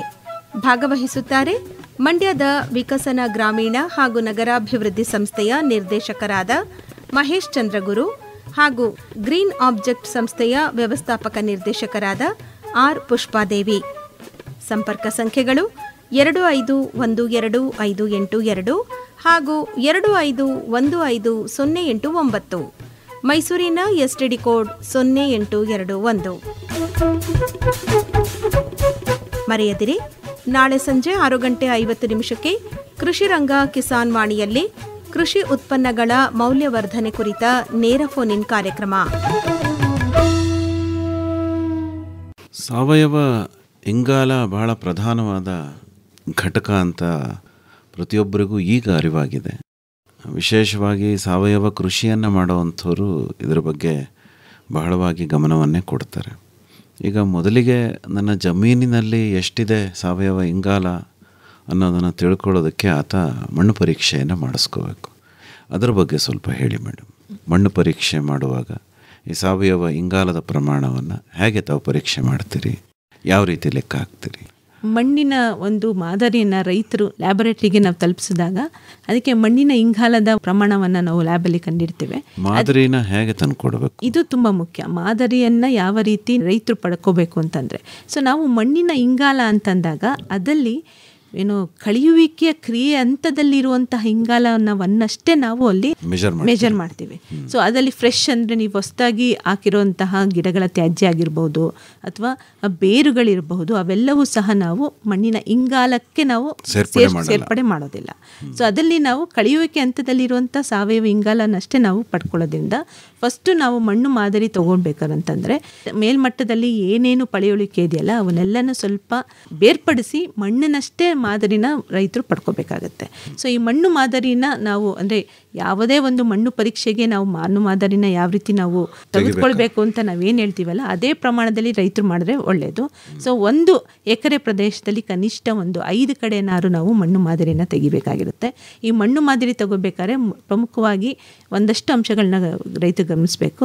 ಉದಾಹರಣೆಗೆ ಆ ಮಣ್ಣನ್ನು ಪ್ರತಿನಿಧಿಸುವಂತಹ ಒಂದು ಜಾಗದಿಂದ ಅಷ್ಟೇ ನಾವು ಮಣ್ಣನ್ನು ತಗೋಬೇಕಾಗತ್ತೆ. ಉದಾಹರಣೆಗೆ ಕಾಲುವೆ ಪಕ್ಕ ಆಗಿರ್ಬೋದು ಅಥವಾ ಹಾದಿ ಪಕ್ಕ, ಮರದ ಕೆಳಗೆ ಅಂತಹ ಒಂದು ಪ್ರದೇಶಗಳನ್ನ ಹೊರತುಪಡಿಸಿ ಒಂದು ಜಿಗ್ಜ್ಯಾಗ್ ಮಾದರಿಯಲ್ಲಿ ಒಂದು 5 ಭಾಗದಲ್ಲಿ ಮಣ್ಣನ್ನು ನಾವು ಗುರುತಿಸ್ಕೊಂಡು ಉಪಮಾದರಿಗಳನ್ನ ತೆಗೆಯುವಂಥ ಜಾಗವನ್ನು ಗುರುತಿಸ್ಕೊಂಡು ಅಂದರೆ ಒಂದು ಅರ್ಧ ಅಡಿ ಅಷ್ಟು ಮಣ್ಣು ಅಂದರೆ 0 to 20 ಸೆಂಟಿಮೀಟ್ರ್ ತನಕ ಅಂತಲೂ ಹೇಳ್ತೀವಿ. ಅಲ್ಲಿ ಆ ಉಪಮಾದರಿನ ಗುರುತಿಸ್ಕೊಂಡಿರೋಂಥ ಜಾಗದಿಂದ ಆ ಒಂದು ವಿ ಆಕಾರದಲ್ಲಿ ಒಂದು ಗುಂಡಿಯನ್ನು ತೆಗೆದು ಮೇಲಿನಿಂದ ಕೆಳಗೆ ಆ ಒಂದು ಪದರವನ್ನು ಶೇಖರಣೆ ಮಾಡಿ ಅದನ್ನು 5 ಭಾಗದಿಂದ ತಗೊಂಡಂತಹ ಮಣ್ಣನ್ನು ನಾವು ಮತ್ತೆ ಅದನ್ನು ಕಡಿಮೆ ಮಾಡ್ತಾ ವಿಧಾನದಲ್ಲಿ ಅಂದರೆ ಕ್ವಾಡ್ರಾಟಿಕ್ ಟೆಕ್ನಿಕ್ ಅಂತ ಹೇಳ್ತೀವಿ. ಸೊ ಅದನ್ನು 4 ಭಾಗ ಮಾಡಬೇಕು, ಮತ್ತು 2 ಭಾಗನ ನಾವು ಕೂಡಿಕಳಿಸ್ಕೋಬೇಕು, ಮತ್ತೆ ಅದನ್ನು 4 ಭಾಗ ಮಾಡಿ 2 ಭಾಗನ ತೆಗೆದು ಮತ್ತೆ 2 ಭಾಗನ ಇಟ್ಟು ಅದೇ ರೀತಿ ನಾವು ಕಡಿಮೆ ಮಾಡ್ತಾ ಮಾಡ್ತಾ ಒಂದು 3/4 ಇಂದ 1 kg ಮಣ್ಣನ್ನು ನಾವು ನೆರಳಿನಲ್ಲಿ ಒಣಗಿಸಿ ಅದಕ್ಕೆ ನಿಮ್ಮ ರೈತರ ಒಂದು ಎಲ್ಲ ಮಾಹಿತಿಯನ್ನು ಅದರಲ್ಲಿ ಹಾಕಿ ನಮಗೆ ಕೊಟ್ಟದಾಗ ನಾವು ಅಲ್ಲಿ ನಮ್ಮ ಲ್ಯಾಬೊರೇಟ್ರಿಲಿ ಇಡೀ ಒಂದು ಪ್ರಪಂಚದಂತಹ ಸಹ ಒಂದು ಟೆಕ್ನಿಕ್ ಇದೆ, ವಾಲ್ಕ್ಲೆ ಆ್ಯಂಡ್ ಬ್ಲ್ಯಾಕ್ ಮೆಥಡ್ ಅಂತ ಹೇಳ್ತೀವಿ. ಅದೇ ಒಂದು ಅಂದರೆ ಇದು ತುಂಬ ಮುಖ್ಯ. ಆ ವಿಧಾನವನ್ನು ನಾವು ಹೆಚ್ಚು ಕಡಿಮೆ ಮಾಡ್ತು ಅಂತಂದರೆ ಆವಾಗ ನಮಗೆ ಮಣ್ಣಿನಲ್ಲಿರುವಂತಹ ಇಂಗಾಲದ ಪ್ರಮಾಣದಲ್ಲೂ ಸಹ ವೇರಿಯೇಷನ್ ಬರುತ್ತೆ. ಹಾಗಾಗಿ ಪ್ರಪಂಚಾದ್ಯಂತಹ ಒಂದೇ ಒಂದು ಟೆಕ್ನಿಕ್ನ ನಾವು ಯಾವಾಗಲೂ ಹೇಳ್ತೀವಿ. ಅದೇ ಒಂದು ಟೆಕ್ನಿಕ್ಕಿಂದ ವಾಲ್ಕ್ಲೆ ಆ್ಯಂಡ್ ಬ್ಲ್ಯಾಕ್ ಮೆಥಡ್ ಅಂತ ನಾವು ಲ್ಯಾಬೊರೇಟರಿಯಲ್ಲಿ ಪರೀಕ್ಷೆ ಮಾಡಿ ನಂತರ ಅದರಿಂದ ಬಂದಂತಹ ಒಂದು ಇನ್ಫಾರ್ಮೇಷನ್ ಮೇಲೆ ನಾವು ಮಣ್ಣಿನಲ್ಲಿ ಇಂಗಾಲದ ಅಂಶ ಎಷ್ಟಿದೆ ಅನ್ನೋದನ್ನು ನಾವು ಫಸ್ಟು ವರ್ಗೀಕರಣ ಮಾಡ್ತೇವೆ. ಸೊ ಮಣ್ಣಿನಲ್ಲಿ 0.25% ಅದಕ್ಕಿಂತ ಕಡಿಮೆ ಇತ್ತು ಅಂತಂದರೆ ಮಣ್ಣಿನಲ್ಲಿ ಇಂಗಾಲದ ಪ್ರಮಾಣ ತುಂಬ ಕಡಿಮೆ ಇದೆ ಅನ್ನೋದನ್ನು ಸೂಚಿಸುತ್ತದೆ. 0.2ರಿಂದ 0.5 ಇತ್ತಂತಂದರೆ ಅದು ಕಡಿಮೆ ಅಂದರೆ ಅತಿ ಕಡಿಮೆ. ಈಗ ಮುಂಚೆ ನಾವು ಬರೀ 3 ವರ್ಗೀಕರಣ ಮಾಡ್ತಾಯಿದ್ವಿ, ಬರೀ ಕಡಿಮೆ, ಮಧ್ಯಮ ಮತ್ತು ಉತ್ತಮ ಅಂತ. ಆದರೆ ಈಗ ನಾವು 5 ವರ್ಗೀಕರಣ ಮಾಡ್ತಾಯಿದ್ದೀವಿ. ಯಾಕೆಂದರೆ ಅದರದ್ದು ಇಂಟೆನ್ಸಿಟಿ ಈಗ ಜಾಸ್ತಿ ಆಗಿದೆ. ಸೊ ಅತಿ ಕಡಿಮೆ 0.25ಕ್ಕಿಂತ ಇದ್ದರೆ ಅತಿ ಕಡಿಮೆ, 0.2ರಿಂದ 0.5 ಇದ್ದರೆ ಕಡಿಮೆ, 0.5ರಿಂದ 0.75 ಇತ್ತು ಅಂದರೆ ಉತ್ತಮ, 0.75ಕ್ಕಿಂತ ಇದ್ದರೆ ಹೆಚ್ಚು, 1ಕ್ಕಿಂತ ಜಾಸ್ತಿ ಇದೆ ಅಂದರೆ ಅತಿ ಹೆಚ್ಚು ಅಂತ ಹೇಳ್ತೀವಿ. ಯಾವ ರೈತ ಜಮೀನಿನಲ್ಲಿ 1% ಅತಿ ಹೆಚ್ಚು ಇಂಗಾಲದ ಇದೆ ಅಂತಂದರೆ ಅವನು ಸಾವಯವ ಪದಾರ್ಥಗಳಿಗೆ ಮುತುವರ್ಜಿ ನೀಡ್ತಾ ಇದ್ದಾನೆ ಅನ್ನೋದು ಅಲ್ಲೇ ನಮಗೆ ಸೂಚನೆಯನ್ನು ತೋರಿಸುವಂಥದ್ದು. ಸೊ ಒಂದು ಜಮೀನಿನಲ್ಲಿ ನಾವು 1%ಕ್ಕಿಂತ ಜಾಸ್ತಿ ಇತ್ತು ಅಂತಂದರೆ ಆ ಜಮೀನಿನಲ್ಲಿ ಸಾವಯವ ಅಂದರೆ ನಮ್ಮೆಲ್ಲವೂ ಸಹ ಟ್ರಾಪಿಕಲ್ ಒಂದು ಉಷ್ಣವಲಯಕ್ಕೆ ಬರೋದರಿಂದ ನಮ್ಮ ಮಣ್ಣಿನಲ್ಲಿ ಸಾವಯವ ಇಂಗಾಲವನ್ನು ಆ ಮಟ್ಟದಲ್ಲಿ ಕಾಪಾಡ್ಕೊಳ್ಳೋದು ತುಂಬಾ ಕಠಿಣವಾದ ಒಂದು ಕೆಲಸ. ಯಾಕೆಂತಂದರೆ ನಮ್ಮಲ್ಲಿ ಉಷ್ಣಾಂಶ ಜಾಸ್ತಿ ಇದೆ, ತೇವಾಂಶ ಚೆನ್ನಾಗಿದೆ. ಸೊ ನಾವೆಲ್ಲವೂ ಸಹ ದೇವರ ಮಕ್ಕಳು ಅಂತಂದರೆ ನಾವು ತಪ್ಪಾಗಲಾರ್ದು. ಯಾಕೆಂದರೆ ಅಷ್ಟು ಒಳ್ಳೆಯ ಒಂದು ವಾತಾವರಣ ನಮ್ಮ ಒಂದು ಕೃಷಿ ಜಮೀನಲ್ಲಿದೆ. ಹಾಗಾಗಿ ನಾವು ಹಾಕಿದಂತಹ ಯಾವ ಸಾವಯವ ಪದಾರ್ಥಗಳು ಸಹ ಅಲ್ಲಿ ಕಳೆದು ಬೇಗ ಅಲ್ಲಿ ಒಂದು ಕಾರ್ಬನ್ ಡೈಆಕ್ಸೈಡ್ ಆಗಿ ಅದು ರೂಪಾಂತರಗೊಳ್ಳುತ್ತೆ. ಅದನ್ನು ನಾವು ರೀಕ್ಯಾಲ್ಸಿಟ್ರೇಟ್ ಮಾಡ್ಕೋಬೇಕು ಅಂತಂದರೆ ಅದನ್ನು ನಾನು ಹೇಳಿದೆ ಮುಂಚೆನೇ ಕನ್ಸರ್ವೇಷನ್ ಟಿಲ್ಲೇಜ್ ಹಾಕುವಂಥದ್ದು, ಪಳೆಯುಳಿಕೆಯನ್ನು ಮಣ್ಣಿಗೆ ಸೇರಿಸುವಂಥದ್ದು, ಇವೆಲ್ಲವ ಕ್ರಿಯೆಯಿಂದ ನಾವು ಮಾಡ್ತಾ ಬರಬೇಕಾಗುತ್ತದೆ. ಹಾಗಾಗಿ ಯಾವುದೇ ಒಂದು ಮಣ್ಣಿನಲ್ಲಿ 1%ಕ್ಕಿಂತ ಅಧಿಕ ಪ್ರಮಾಣದ ಸಾವಯವ ಇಂಗಾಲ ಇದೆ ಅಂತಂದರೆ ಆ ಮಣ್ಣು ಅತ್ಯಧಿಕ ಮಟ್ಟದಲ್ಲಿ ಒಳ್ಳೆಯ ಒಂದು ಆರೋಗ್ಯಯುತವಾದ ಮಣ್ಣು ಅಂತ ನಾವು ನಿರ್ಧಾರ ಮಾಡ್ಬೋದು. ಡಾಕ್ಟರ್ ಸುಮಾ ಅವರೇ, ಮಣ್ಣಲ್ಲೂ ಈಗ ಸಾಕಷ್ಟು ವಿಧಗಳಿದೆಯಲ್ಲ. ಕೆಂಪು ಮಣ್ಣಿದೆ, ಕೆಂಪು ಮಿಶ್ರಿತ ಕಪ್ಪಿದೆ, ಕಪ್ಪು ಮಣ್ಣಿದೆ. ಹೀಗೆ ಆ ಮಣ್ಣಿನ ವಿಧವನ್ನು ಅನುಸರಿಸಿ ಸಾವಯವ ಇಂಗಾಲ ಇರುತ್ತಾ ಅಥವಾ ನಮ್ಮ ವ್ಯವಸಾಯದ ವಿಧಾನ ಅನುಸರಿಸಿ ಸಾವಯವ ಇಂಗಾಲ ಇರುತ್ತಾ? ಹೌದು, ಇದೊಂದು ತುಂಬ ಮುಖ್ಯವಾದ ಪ್ರಶ್ನೆ. ನಮ್ಮ ವ್ಯವಸಾಯದ ವಿಧಾನದ ಮೇಲೆ ಮಣ್ಣಿಗೆ ಸಾವಯವ ಇಂಗಾಲ ಸೇರಿಸಿದ್ರೂ ಸಹ ಮಣ್ಣಿಗೆ ಅದರದೇ ಆದ ಒಂದು ಧಾರಣ ಸಾಮರ್ಥ್ಯ ಇರುತ್ತೆ. ಸೊ ಆ ಧಾರಣ ಸಾಮರ್ಥ್ಯದ ಮೇಲೆ ಮಣ್ಣಿನಲ್ಲಿ ಸಾವಯವ ಇಂಗಾಲವನ್ನು ಕೂಡಿಟ್ಕೊಳ್ಳುವಂತಹ ಒಂದು ಶಕ್ತಿ ಆ ಮಣ್ಣಿಗೆ ಇರುತ್ತೆ. ಉದಾಹರಣೆಗೆ ಕಪ್ಪು ಮಣ್ಣಿನಲ್ಲಿ ಜೇಡಿ ಅಂಶದ ಪ್ರಮಾಣ ಅತ್ಯಧಿಕವಾಗಿರುತ್ತೆ. ಎಲ್ಲಿ ಜೇಡಿ ಅಂಶದ ಪ್ರಮಾಣ ಜಾಸ್ತಿ ಇರುತ್ತೋ ಅಲ್ಲಿ ಸಾವಯವ ಇಂಗಾಲವನ್ನು ಹಿಡಿದಿಟ್ಕೊಳ್ಳೋ ಅಂತಹ ಒಂದು ಶಕ್ತಿನೂ ಸಹ ಅಂಥ ಮಣ್ಣಿಗೆ ಜಾಸ್ತಿ. ಅದೇ ಮರಳು ಮಿಶ್ರಿತ ಮಣ್ಣಿನಲ್ಲಿ ಸಾವಯವ ಇಂಗಾಲನ ಧಾರಣ ಸಾಮರ್ಥ್ಯ ಅಂತಹ ಮಣ್ಣಿನಲ್ಲಿ ಕಡಿಮೆ. ಹಾಗಾಗಿ ಮಣ್ಣಿನ ವಿಧ ಹಾಗೂ ಬೇಸಾಯ ಕ್ರಮ ಆ ಎರಡು ಗುಣಗಳ ಮೇಲೆ ನಮ್ಮ ಮಣ್ಣಿನಲ್ಲಿ ಸಾವಯವ ಇಂಗಾಲದ ಪ್ರಮಾಣವೂ ಸಹ ಶೇಖರಣೆ ಆಗುತ್ತೆ. ಸಾವಯವ ಕೃಷಿಯನ್ನು ಕೈಬಿಟ್ಟು ರಾಸಾಯನಿಕ ಕೃಷಿಯನ್ನು ಮಾಡಿದ ಒಂದೇ ಕಾರಣದಿಂದಲೇ ಸಾವಯವ ಇಂಗಾಲ ಕಡಿಮೆ ಆಗಿದೆ ಅಂತ ಹೇಳಲಾಗತ್ತೆ. ಈ ಮಾತನ್ನು ಒಪ್ತೀರಾ? ಸ್ವಲ್ಪ ಮಟ್ಟಿಗೆ ಸಾವಯವ ಪದಾರ್ಥಗಳನ್ನು ಕಡಿಮೆ ಮಾಡೋದ್ರಿಂದ ನಮಗೆ ಮಣ್ಣಿನಲ್ಲಿ ಸಾವಯವ ಇಂಗಾಲದ ಅಂಶ ಕಡಿಮೆ ಆಗಿದೆ. ಆದರೆ ಈಗ ನಮಗೆ ತುಂಬ ಮುಖ್ಯ ಅಂತಂದರೆ ನಮಗೆ ಎರಡು ರೀತಿಯಲ್ಲಿ ನಾವು ಇದನ್ನು ನೋಡಬೇಕಾಗತ್ತೆ. ಒಂದು ಮಣ್ಣಿನ ಆರೋಗ್ಯ, ಎರಡನೇದು ಫುಡ್ ಸೆಕ್ಯೂರಿಟಿ ಅಂತ. ಅಂದರೆ ನಮ್ಮ ಆಹಾರವನ್ನು ಉತ್ಪಾದನೆ ಮಾಡುವಂತಹ ಜವಾಬ್ದಾರಿನೂ ಸಹ ನಮಗೆ ಇದೆ. ನಮಗೆ ಜನಸಂಖ್ಯೆ ಈ ದಿನ ತುಂಬ ಅಧಿಕ ಮಟ್ಟದಲ್ಲಿ ಜಾಸ್ತಿ ಆಗ್ತಾ ಇದೆ. ಆ ಎಲ್ಲ ಜನಸಂಖ್ಯೆಗೆ ಆಹಾರವನ್ನು ಪೋಷಣೆ ಮಾಡುವಂತಹ ಜವಾಬ್ದಾರಿನೂ ನಮ್ಮಲ್ಲಿದೆ. ಜೊತೆಗೆ ಮಣ್ಣಿನ ಆರೋಗ್ಯವನ್ನು ಕಾಪಾಡ್ಕೊಳ್ಳುವಂತಹ ಒಂದು ಕರ್ತವ್ಯನೂ ಸಹ ನಮ್ಮ ಮಣ್ಣಲ್ಲಿದೆ.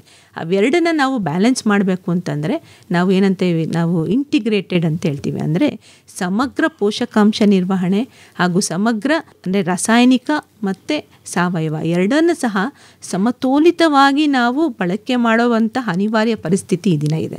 ಸಂಪೂರ್ಣವಾಗಿ ನಾವು ಸಾವಯವ ಅಂತಲೇ ಹೋದರೆ ಅಲ್ಲಿ ನಮಗೆ ಬೇಕಾದಂತಹ ಒಂದು ಆಹಾರದ ಒಂದು ಮಟ್ಟನ ನಾವು ಕಾಪಾಡ್ಕೊಳ್ಳೋಕ್ಕೆ ಅಥವಾ ಮೀಟ್ ಮಾಡೋದಕ್ಕೆ ಸಾಧ್ಯ ಆಗದೇ ಇರುವಂತಹ ಪರಿಸ್ಥಿತಿ ಇದೆ. ಯಾಕೆಂದರೆ ನಮ್ಮ ಮಣ್ಣಿನಲ್ಲಿ ಆಲ್ರೆಡಿ ಅಂದರೆ ಯಾವುದೇ ಒಂದು ಪದಾರ್ಥವನ್ನು ನಾವು ಬಳಕೆ ಮಾಡ್ತಾ ಇದ್ದಷ್ಟು ಅದರ ಒಂದು ಗುಣ ಅಥವಾ ಸಾಮರ್ಥ್ಯ ಕಡಿಮೆ ಆಗ್ತಾ ಹೋಗುತ್ತೆ. ಆ ಸಾಮರ್ಥ್ಯವನ್ನು ಹೆಚ್ಚಿಗೆ ಮಾಡಿ ನಂತರದಲ್ಲಿ ಸಾವಯವ ಕೃಷಿಗೆ ನಾವು ರೂಪಾಂತರ ಹೊಂದೋದು ಒಂದು ಮಟ್ಟಕ್ಕೆ ನಾವು ಫುಡ್ ಸೆಕ್ಯೂರಿಟಿನ ಮಾಡ್ಬೋದು. ಆದರೆ ಈಗ ಆಲ್ರೆಡಿ ಡಿಗ್ರೇಡ್ ಆಗಿರುವಂತಹ ಮಣ್ಣಿನಲ್ಲಿ ನಾವು ಒಂದೇ ನಿಟ್ಟಿನಲ್ಲಿ ನಾವು ಸಾವಯವ ಕೃಷಿಗೆ ನಾವು ರೂಪಾಂತರ ಹೊಂದ್ತೀವಿ ಅಂತಂದಾಗ ಎಲ್ಲೋ ಒಂದು ಕಡೆ ನಮ್ಮ ಒಂದು ಆಹಾರ ಉತ್ಪತ್ತಿಯ ಮೇಲೆ ಅದು ಹೊಡೆತ ಬೀಳುತ್ತೆ ಅನ್ನೋ ಒಂದು ಕಾಳಜಿ ಇದೆ ನಮಗೆ.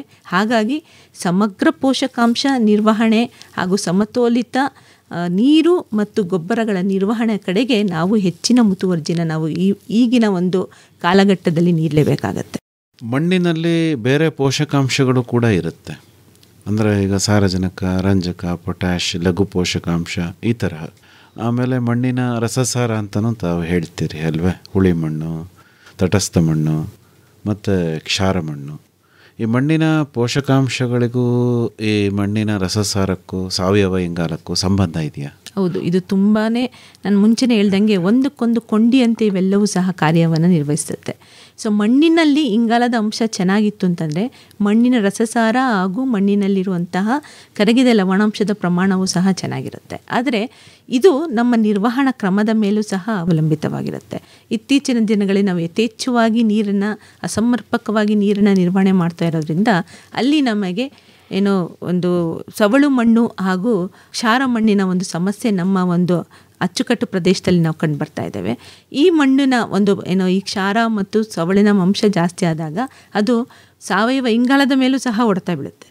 ಇವೆರಡು ಒಂದಕ್ಕೊಂದು ಪೂರಕ. ಉದಾಹರಣೆಗೆ ಅಂತಂದರೆ ನಾವು ಕ್ಷಾರ ಮಣ್ಣನ್ನು ನೋಡಬಹುದು. ಕ್ಷಾರ ಮಣ್ಣು ಅಂತಂದರೆ ನಮ್ಮ ಕಣ್ಣಿಗೆ ನಾವು ಕ್ಷಾರ ಮಣ್ಣನ್ನು ನೋಡಿದಾಗ ಅಂದರೆ ಅದರಲ್ಲಿ ಅತಿ ಹೆಚ್ಚಿನ ಪ್ರಮಾಣದಲ್ಲಿ ಸೋಡಿಯಂ ಅಂಶ ಇರುತ್ತೆ. ಆ ಸೋಡಿಯಂ ಅಂಶ ಜಾಸ್ತಿ ಇದ್ದಾಗ ಏನಾಗುತ್ತೆ, ಮಣ್ಣಿನಲ್ಲಿರುವಂತಹ ಸಾವಯವ ಇಂಗಾಲವನ್ನು ಕದಿಡ್ಬಿಡುತ್ತೆ. ಅಂದರೆ ನಾವು ಡಿಸಾಲ್ವ್ ಕಾರ್ಬನ್ ಅಂತ ಹೇಳ್ತೀವಿ. ಅಂದರೆ ಕಾರ್ಬನ್ನು ಒಂದು ಸಂಯೋಜಿತ ಮಟ್ಟದಲ್ಲಿರಬೇಕು. ಆದರೆ ಅದು ಏನಂತಂದರೆ ಅದು ಕದಡೋಗಿ ಏನಾಗುತ್ತೆ, ಮಣ್ಣಿನ ಮೇಲೆ ಒಂದು ಕಪ್ಪನೆ ಒಂದು ಪದರವನ್ನು ಕಂಡು ಬರ್ತೇವೆ. ನಾವು ಬರಿಗಣ್ಣಿಗೆ ಈ ಕ್ಷಾರ ಮಣ್ಣನ್ನು ನೋಡಿದಾಗ ಅಲ್ಲಲ್ಲೇ ಸುಟ್ಟಂತೆ ನಮಗೆ ಕಂಡು ಬರ್ತಾ ಇರುತ್ತೆ. ಆ ಸುಟ್ಟಂತೆ ಕಂಡು ಬರೋದಕ್ಕೆ ಪ್ರಮುಖ ಕಾರಣ ಅಂತಂದರೆ ಈ ಸಾವಯವ ಇಂಗಾಲ ಒಂದು ಛಿದ್ರಗೊಂಡಿರುವಂಥದ್ದು. ಛಿದ್ರಗೊಂಡಾಗ ಏನಾಗುತ್ತೆ, ಸಾವಯವ ಇಂಗಾಲದಿಂದ ನಮ್ಮ ಮಣ್ಣಿನ ರಚನೆಗೆ ಬೇಕಾದಂತಹ ಪೂರಕವಾದಂತಹ ಕಾರ್ಯ ಏನಾಗುತ್ತೆ ಅಲ್ಲಿ ಕುಂಠಿತವಾಗ್ತಾ ಬರುತ್ತೆ. ಹಾಗಾಗಿ ಇಂತಹ ಕ್ಷಾರ ಮಣ್ಣು ಒದ್ದೆ ಆದಾಗ ತುಂಬ ಮೃದು ಆಗಿರುವಂಥದ್ದು ಅಥವಾ ಅದು ಒಣಗಿದಾಗ ತುಂಬ ಗಟ್ಟಿಯಾಗಿ ಅದು ಮಾರ್ಪಾಟಾಗ್ತಾ ಹೋಗುತ್ತೆ. ಅಂದರೆ ಅದು ಭೌತಿಕವಾಗಿಯೂ ಸಹ ಅದು ಹಾಳಾಗ್ತಾ ಬರುತ್ತೆ. ಈಗ ಭೌತಿಕವಾಗಿ ಹಾಳಾಗಿರುವಂತಹ ಮಣ್ಣನ್ನು ನಾವು ಮತ್ತೆ ರೀಗೇನ್ ಮಾಡಬೇಕು ಅಂತಂದರೆ ಅದಕ್ಕೆ ನಾವು ನಮ್ಮ ಮಣ್ಣಿಲಿರುವಂಥ ಸೋಡಿಯಂ ಪ್ರಮಾಣನ ಕಡಿಮೆ ಮಾಡಬೇಕು. ಜೊತೆಗೆ ಸಾವಯವ ಇಂಗಾಲದ ಪ್ರಮಾಣನಲ್ಲಿ ಜಾಸ್ತಿ ಮಾಡ್ತಾ ಬರಬೇಕು. ಇವೆಲ್ಲವೂ ಸಹ ಪೋಷಕಾಂಶದ ಮೇಲೆ ನೇರ ಪರಿಣಾಮವನ್ನು ಬೀಳ್ತಾ ಬರುತ್ತೆ. ಸವಳು ಮಣ್ಣಿನಲ್ಲಿ ಸಾವಯವ ಇಂಗಾಲ ಪೂರಕವಾಗಿ ಅದು ಮಣ್ಣಿನಲ್ಲಿರುವಂತಹ ಸಾರಜನಕ ಮತ್ತು ಸಲ್ಫರ್, ಗಂಧಕ ಅಂತ ಹೇಳ್ತೀವಿ, ಅವೆರಡೂ ಸಹ ಮಣ್ಣಿನ ಇಂಗಾಲದ ಸಾವಯವ ಪದಾರ್ಥಗಳ ಮೇಲೆ ನೇರವಾಗಿ ಡಿಪೆಂಡ್ ಆಗಿರುತ್ತೆ. ಇನ್ನು ಪೊಟ್ಯಾಷ್ ಮತ್ತು ಫಾಸ್ಫರಸ್ ಏನಿರುತ್ತೆ ಅದು ಅಂದರೆ ಈಗ ನಮ್ಮ ಮಣ್ಣಿನಲ್ಲಿರುವಂತಹ ರಂಜಕ ಗಿಡಗಳಿಗೆ ಲಭ್ಯ ರೂಪದಲ್ಲೇ ಇರಬೇಕು ಅಂತಂದರೆ ಸಾವಯವದ ಇಂಗಾಲದ ಒಂದು ರೋಲ್ ತುಂಬ ಮುಖ್ಯ. ಸೊ ಫಾಸ್ಫರಸ್ ಅಂದರೆ ರಂಜಕ ಏನಾಗುತ್ತೆ, ಮಣ್ಣಿಗೆ ಹಾಕಿದ ತಕ್ಷಣ ಅದು ಮಣ್ಣಿನಲ್ಲಿರುವಂತಹ ವಿವಿಧ ಬೇರೆ ಬೇರೆ ಒಂದು ಅಣುಗಳ ಜೊತೆ ಸಂಯೋಜನೆಗೊಂಡು ಗಿಡಗಳಿಗೆ ಅಲಭ್ಯ ರೂಪಕ್ಕೆ ಅದು ರೂಪಾಂತರ ಹೊಂದ್ಬಿಡುತ್ತೆ. ಉದಾಹರಣೆಗೆ ಅಂತಂದರೆ ನಮ್ಮ ಮಣ್ಣಿನಲ್ಲಿ ಸುಣ್ಣ ಜಾಸ್ತಿ ಇತ್ತು ಅಂತಂದರೆ ಕ್ಯಾಲ್ಶಿಯಂ ಫಾಸ್ಫೇಟ್ ಆಗುವಂತಹ ಸಾಧ್ಯತೆ ಜಾಸ್ತಿ ಇರುತ್ತೆ. ಅದೇ ಆಮ್ಲೀಯ ಮಣ್ಣಿನಲ್ಲಿ ಅಲ್ಲಿ ಅಲ್ಯೂಮಿನಿಯಂ ಮತ್ತು ಐರನ್ ಜಾಸ್ತಿ ಇರೋದ್ರಿಂದ ಅಲ್ಯೂಮಿನಿಯಂ ಫಾಸ್ಫೇಟ್ ಅಥವಾ ಐರನ್ ಫಾಸ್ಫೇಟ್ ಆಗಿ ಅದು ರೂಪಾಂತರ ಆಗುತ್ತೆ. ಇವೆಲ್ಲವೂ ಸಹ ಗಿಡಗಳಿಗೆ ಲಭ್ಯ ಆಗೋದಿಲ್ಲ. ಈ ಲಭ್ಯ ರೂಪದಲ್ಲೇ ನಾವು ಇಟ್ಕೊಬೇಕು ಅಂತಂದರೆ ಆವಾಗ ಸಾವಯವ ಪದಾರ್ಥಗಳು ತುಂಬ ಮುಖ್ಯ. ಈ ಸಾವಯವ ಪದಾರ್ಥಗಳು ಕಳೆಯುವಿಕೆ ಒಂದು ಕ್ರಿಯೆಯಲ್ಲಿ ಅನೇಕ ಒಂದು ಆರ್ಗ್ಯಾನಿಕ್ ಆ್ಯಸಿಡ್ಸ್ ಅಂತ ಹೇಳ್ತೀವಿ, ಅಂದರೆ ಸಾವಯವ ಆಮ್ಲಗಳನ್ನು ಅದು ಬಿಡುಗಡೆ ಮಾಡುತ್ತೆ. ಈ ಸಾವಯವ ಆಮ್ಲಗಳು ಈ ಕಾಂಪ್ಲೆಕ್ಸ್ ಫಾರ್ಮಲ್ಲಿರುವಂತಹ ರಂಜಕವನ್ನು ಕರಗಿಸಿ ಗಿಡಗಳಿಗೆ ಬೇಕಾದಂತಹ ರಂಜಕದ ಪ್ರಮಾಣದಲ್ಲಿ ಅದು ರೂಪಾಂತರನ ಮಾಡ್ತಾ ಬರುತ್ತೆ. ಹಾಗಾಗಿ ಇವೆಲ್ಲವೂ ಸಹ ಒಂದು ಕೊಂಡಿಯಂತೆ ಕೆಲಸ ಮಾಡ್ತಾ ಇದೆ. ಅತಿ ಮುಖ್ಯವಾಗಿ ಅಂತಂದರೆ ಲಘು ಪೋಷಕಾಂಶಗಳು. ನಾವು ಏನಕ್ಕೆ ಇವನ್ನ ಸೂಕ್ಷ್ಮ ಪೋಷಕಾಂಶಗಳು ಅಥವಾ ಲಘು ಪೋಷಕಾಂಶಗಳು ಅಂತ ಹೇಳ್ತೀವಿ ಅಂತಂದರೆ ಇದರ ಒಂದು ಗಿಡಗಳಿಗೆ ಬೇಕಾದಂಥ ಪ್ರಮಾಣ ತುಂಬ ಕಡಿಮೆ, ಹಾಗಾಗಿ ಲಘು ಅಂತ ಹೇಳ್ತೀವಿ. ಈ ಸೂಕ್ಷ್ಮ ಪೋಷಕಾಂಶಗಳ ಒಂದು ಲಭ್ಯತೆ ಹಾಗೂ ಅದರ ಒಂದು ಗಿಡಗಳಿಗೆ ಪೂರಕವಾಗಿ ಬೇಕಾದಂಥ ಅಂದರೆ ಆ ಒಂದು ರೂಪ ಏನಿದೆ ಅವೆಲ್ಲವೂ ಸಹ ನಮ್ಮ ಸಾವಯವ ಇಂಗಾಲದ ಮೇಲೆ ಅದು ಡಿಪೆಂಡ್ ಆಗಿರುತ್ತೆ. ಇದು ಸಾವಯವ ಇಂಗಾಲ ನಮ್ಮ ಆರ್ಗ್ಯಾನಿಕ್ ಆ್ಯಸಿಡ್ಸ್ಗಳು ಏನಂತ ಹೇಳ್ತೀವಲ್ಲ ಅವು ಎಲ್ಲವೂ ಸಹ ಈ ಲಘು ಪೋಷಕಾಂಶಗಳನ್ನು ಉದಾಹರಣೆಗೆ ಒಂದೇ ಒಂದು ಉದಾಹರಣೆ ಕೊಡಬೇಕು ನಾನು. ಈಗ ರೈತರಿಗೆ ತುಂಬ ಈಸಿಯಾಗಿ ಅರ್ಥ ಆಗಬೇಕು ಅಂತಂದರೆ ನಾವು ಒಂದು ಕಬ್ಬಿಣದ ರಾಡ್ನನ್ನು ಹೊರಗಡೆ ಬಿಟ್ಟಾಗ ಏನಾಗುತ್ತೆ, ಒಂದಷ್ಟು ದಿನಗಳಾದಮೇಲೆ ಅದ್ರ ಮೇಲೆ ಒಂದು ಕೆಂಪನೆ ಪುಡಿ ಬರ್ತಾ ಹೋಗುತ್ತೆ. ಆ ಕೆಂಪನೆ ಪುಡಿ ಅಂತಂದರೆ ಅದು ರಸ್ಟಿಂಗ್ ಅಂತ ಹೇಳ್ತೀವಿ, ತುಕ್ಕಿಡಿಯುವಂಥದ್ದು. ಈ ತುಕ್ಕಿಡಿಯುವಂಥದ್ದು ಏನು ಅಂತಂದರೆ ಮೂಲಭೂತವಾಗಿ ಅದು ಫೆರಸ್ ಫಾರ್ಮಲ್ಲಿತ್ತು, Fe2+ ಫಾರ್ಮ್ ಅಂತ ಹೇಳ್ತೀವಿ. ಈ ಫೆರಸ್ ಫಾರ್ಮಲ್ಲಿರುವಂತಹ ಕಬ್ಬಿಣನಷ್ಟೇ ಗಿಡಗಳು ತನಗೆ ಬಳಕೆ ಮಾಡ್ಕೊಳ್ಳೋಕ್ಕೆ ಸಾಧ್ಯ. ಯಾವಾಗ ಅದು ಫೆರಿಕ್ ಆಗೋಗ್ಬಿಡುತ್ತೆ ಅಂದರೆ ತುಕ್ಕಿಡಿದಾಗ ಗಿಡಗಳು ಬಳಕೆ ಮಾಡೋದಕ್ಕೆ ಸಾಧ್ಯ ಆಗೋದಿಲ್ಲ. ಇದು ಸೂಕ್ಷ್ಮ ಪೋಷಕಾಂಶಗಳು ನಮ್ಮ ಮಣ್ಣಿನಲ್ಲಿ ಆಗುವಂಥ ಕ್ರಿಯೆಗಳು ಎಷ್ಟು ನಮ್ಮ ಮಣ್ಣಿಗೆ ಆದ ತಕ್ಷಣ ಏನಾಗುತ್ತೆ, ಅದು ರೂಪಾಂತರ ಹೊಂದ್ಬಿಡುತ್ತೆ. ಅಂದರೆ ನಾವು ಹಾಕ್ತಾ ಇರ್ತೀವಿ, ನಾವು ಅನ್ಕೋತಾ ಇದ್ದೀವಿ ನಾವು ಲಘು ಪೋಷಕಾಂಶಗಳನ್ನ ಗಿಡಗಳಿಗೆ ಹಾಕ್ತಾಯಿದ್ದೀವಿ, ಮಣ್ಣಿಗೆ ಹಾಕ್ತಾಯಿದ್ದೀವಿ ಅಂತ. ಆದರೆ ಗಿಡಗಳಿಗೆ ದೊರಕದೇ ಇರುವಂತಹ ರೂಪಕ್ಕೆ ಅದು ರೂಪಾಂತರ ಆಗೋಗ್ಬಿಡುತ್ತೆ. ಅದು ಗಿಡಗಳಿಗೆ ದೊರಕಬೇಕು ಅನ್ನೋ ರೂಪದಲ್ಲಿ ಇರಬೇಕು ಅಂತಂದರೆ ಈ ಸಾವಯವ ಪದಾರ್ಥಗಳು ತುಂಬ ಮುಖ್ಯ. ಸೊ ಇದು ಲಘು ಪೋಷಕಾಂಶಗಳನ್ನು ಗಿಡಗಳಿಗೆ ಬೇಕಾದಂಥ ರೂಪದಲ್ಲೇ ತುಂಬ ಕಾಲ ಅದು ಹಿಡಿದಿಟ್ಕೊಂಡು ಗಿಡಗಳಿಗೆ ಅದು ಪೂರೈಕೆನ ಮಾಡ್ತಾ ಬರುತ್ತೆ. ಕಾಡನ್ನು ನೋಡಿ, ಕಾಡಲ್ಲಿ ಯಾರೂ ಕೃಷಿ ಮಾಡಲ್ಲ, ಸಾವಯವ ಇಂಗಾಲ 3ಕ್ಕಿಂತ ಜಾಸ್ತಿ ಇರುತ್ತೆ, ಏನೂ ಮಾಡಬೇಡಿ ಮಣ್ಣನ್ನು ಹಾಗೆ ಬಿಟ್ಬಿಡಿ ಜಾಸ್ತಿ ಆಗುತ್ತೆ ಅಂತಾರೆ, ಏನಂತೀರಿ? ಇದು ತುಂಬ ಕ್ಲಿಷ್ಟ. ಯಾಕೆಂತಂದರೆ ಕಾಡಿನಲ್ಲಿ ಉದ್ದೇಶನೇ ಬೇರೆ. ಇಲ್ಲಿ ಕಾಡಿನಲ್ಲಿ ನ್ಯಾಚುರಲ್ ಆಗಿ ಗಿಡಗಳು ಬೆಳೀತಾ ಇರ್ತವೆ, ಅಲ್ಲಿ ಯಾರೂ ನೀರು ಹಾಕ್ತಿರೂ ಸಹ ಅದರ ಪಳೆಯುಳಿಕೆ ಅಲ್ಲೇ ಬಿದ್ದು ಅಲ್ಲೇ ಆಗ್ತಾ ಇರುತ್ತೆ. ಆದರೆ ನಮ್ಮ ಕೃಷಿ ಬೇರೆ. ಯಾಕೆಂದರೆ ಮಾನವ ಕೃಷಿಯನ್ನು ನಾವು ಶುರು ಮಾಡಿದ್ದೇ ಕಾಡಿನಿಂದ ನಾಡಿಗೆ ಬಂದು, ಈಗ ಮತ್ತೆ ನಾಡಿನಿಂದ ಕಾಡಿಗೆ ಹೋಗಬೇಕು ಅಂತಂದರೆ ಪ್ರಾಬಬ್ಲಿ ನಮ್ಮ ಜನಸಂಖ್ಯೆನೂ ಸಹ ಅಷ್ಟೇ ಪ್ರಮಾಣದಲ್ಲಿ ಕಡಿಮೆ ಆಗಬೇಕಾಗುತ್ತೆ, ನಮಗೆ ಬೇಕಾಗಿರುವಂತಹ ಆಹಾರದ ಪ್ರಮಾಣವೂ ಅಷ್ಟೇ ಕಡಿಮೆ ಆಗಬೇಕಾಗುತ್ತೆ. ಆದರೆ ಈಗ ನಾವು ಆ ಸೈಕಲ್ನ ರಿವರ್ಸ್ ಮಾಡೋದಕ್ಕೆ ಸಾಧ್ಯ ಇಲ್ಲ. ಡಾಕ್ಟರ್ ಸುಮಾ ಅವರೇ, ಹೆಚ್ಚು ಸಾವಯವ ಇಂಗಾಲ, ತಟಸ್ಥ ರಸಸಾರ, ಹೆಚ್ಚು ಪೋಷಕಾಂಶಗಳ ಲಭ್ಯತೆ, ಹೀಗೆ ಅನ್ಕೋಬೋದಾ? ಹೌದು. ಸೊ ಹೆಚ್ಚು ಸಾವಯವ ಇಂಗಾಲ ಇತ್ತು ಅಂತಂದರೆ ನಮ್ಮ ಮಣ್ಣಿನ ರಸಸಾರ ತಟಸ್ಥವಾಗಿರುತ್ತೆ, ಅದಕ್ಕೆ ಬೇಕಾದಂತಹ ಲವಣಾಂಶದ ಪ್ರಮಾಣವೂ ಸಹ ಆಪ್ಟಿಮಮ್ ಆಗಿರುತ್ತೆ, ಜೊತೆಗೆ ಪೋಷಕಾಂಶಗಳ ಒಂದು ಲಭ್ಯತೆಯೂ ಸಹ ತುಂಬ ಅಧಿಕವಾಗಿರುತ್ತೆ.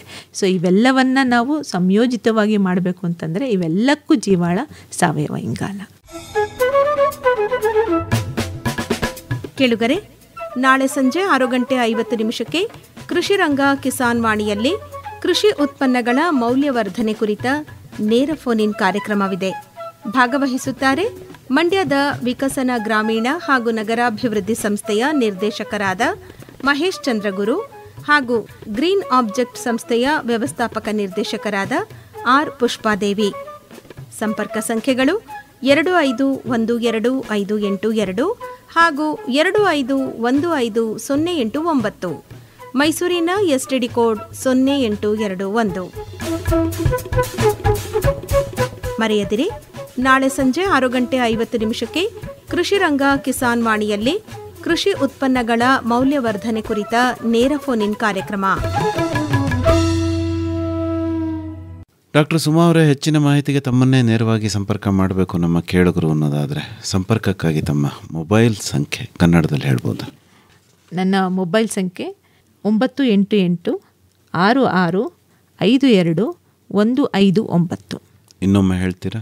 988866521559. ಇನ್ನೂ ಒಂದು ಸರಿ ಹೇಳ್ಬಿಡಿ ಮೇಡಮ್. 988866521559. ಒಳ್ಳೆಯದು ಡಾಕ್ಟರ್ ಸುಮಾ ಅವರೇ, ಇದುವರೆಗೂ ಮಣ್ಣಿನಲ್ಲಿ ಸಾವಯವ ಇಂಗಾಲವನ್ನು ಹೆಚ್ಚಿಸೋದಕ್ಕೆ ಏನು ಕ್ರಮಗಳನ್ನು ಕೈಗೊಳ್ಳಬೇಕು ನಮ್ಮ ರೈತರು ಅನ್ನೋ ವಿಚಾರಕ್ಕೆ ಸಂಬಂಧಪಟ್ಟಂತೆ ತುಂಬ ಉಪಯುಕ್ತವಾದ ಮಾಹಿತಿ ನೀಡಿದಿರಿ. ವಂದನೆಗಳು. ನಮಸ್ಕಾರ. ನಮಸ್ಕಾರ. ಸಾವಯವದಲ್ಲಿ ಸಮಗ್ರ ಕೃಷಿರೆ ಮಣ್ಣಿಗೂ ಮನುಜಗೂ ಆರೋಗ್ಯ. ವಿಷ ರಾಸಾಯನಿಕವಾ ಕೃಷಿಯಲ್ಲಿ ತೊರೆದರೆ, ವಿಷ ರಾಸಾಯನಿಕವಾ ಕೃಷಿಯಲ್ಲಿ ತೊರೆದರೆ ಬೆಳೆಯೋ ಬೆಳೆಯೆಲ್ಲ ಅಮೃತವು, ಬೆಳೆಯೋ ಬೆಳೆಯೆಲ್ಲ ಅಮೃತವು. ಕೃಷಿ ಸಂಪದ, ಇದುವೇ ಕೃಷಿ ಸಂಪದ. ಕೃಷಿ ಸಂಪದ, ಇದುವೇ ಕೃಷಿ ಸಂಪದ. ಮಣ್ಣಿನಲ್ಲಿ ಸಾವಯವ ಇಂಗಾಲ ಹೆಚ್ಚಿಸುವ ಮಾರ್ಗೋಪಾಯಗಳನ್ನು ಕುರಿತು ಮಂಡ್ಯದ ವಿಸಿ ಫಾರಂ ಕೃಷಿ ಮಹಾವಿದ್ಯಾಲಯದ ಪ್ರಾಧ್ಯಾಪಕರಾದ ಡಾಕ್ಟರ್ ಆರ್ ಸುಮಾ ಅವರೊಂದಿಗೆ ಸಂದರ್ಶನವನ್ನು ಕೇಳಿದಿರಿ. ರೈತ ಬಾಂಧವರೇ, ಇಂದಿಗೆ ಸಾವಯವ ಸಂಪದ ಬಾನುಲಿ ಸರಣಿ ಮುಕ್ತಾಯಗೊಳ್ಳಲಿದೆ. ಬರುವ ವಾರದಿಂದ ಕೃಷಿ ದೀವಿಗೆ ಸಂಶೋಧನಾ ಸಂಸ್ಥೆಯೊಂದಿಗೆ ಕೃಷಿ ಕಲಿಕೆ ಕುರಿತ ಬಾನುಲಿ ಸರಣಿ ಪ್ರಾರಂಭವಾಗಲಿದೆ. ಇದರಲ್ಲಿ ಮಣ್ಣಿನ ಆರೋಗ್ಯ ನಿರ್ವಹಣೆ ಹಾಗೂ ಬೆಳೆ ಯೋಜನೆಯನ್ನು ಕುರಿತ ಸಂವಾದದಲ್ಲಿ ಪಾಲ್ಗೊಳ್ಳಲಿದ್ದಾರೆ ಮಂಡ್ಯದ ವಿಸಿ ಫಾರಂ ವಲಯ ಕೃಷಿ ಸಂಶೋಧನಾ ಕೇಂದ್ರದ ವಿಜ್ಞಾನಿಗಳಾದ ಡಾಕ್ಟರ್ ಎಂಎ ಅನಂತಕುಮಾರ್ ಹಾಗೂ ಡಾಕ್ಟರ್ ತಿಮ್ಮೇಗೌಡ ಪಿ. ಮತ್ತೆ ಹೊಸ ಬಾನುಲಿ ಸರಣಿಯೊಂದಿಗೆ ಮುಂದಿನ ವಾರ ಭೇಟಿಯಾಗೋಣ. ನಮಸ್ಕಾರ.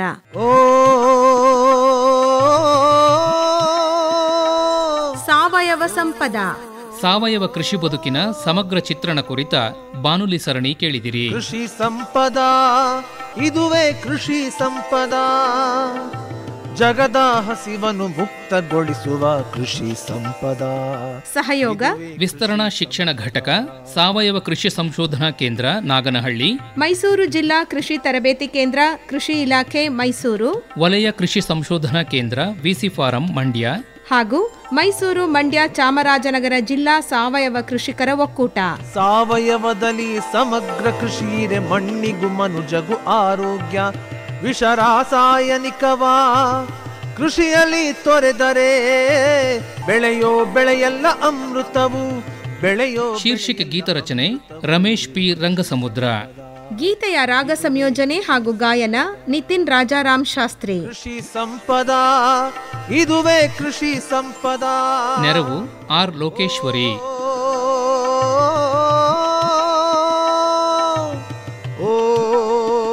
ಪರಿಕಲ್ಪನೆ ಹಾಗೂ ನಿರ್ಮಾಣ ಎನ್ ಕೇಶವಮೂರ್ತಿ. ಕೃಷಿ ಸಂಪದ, ಇದುವೇ ಕೃಷಿ ಸಂಪದ. ಜಗದ ಹಸಿವನ್ನು ಮುಕ್ತಗೊಳಿಸುವ ಕೃಷಿ ಸಂಪದ, ಇದುವೇ ಕೃಷಿ ಸಂಪದ.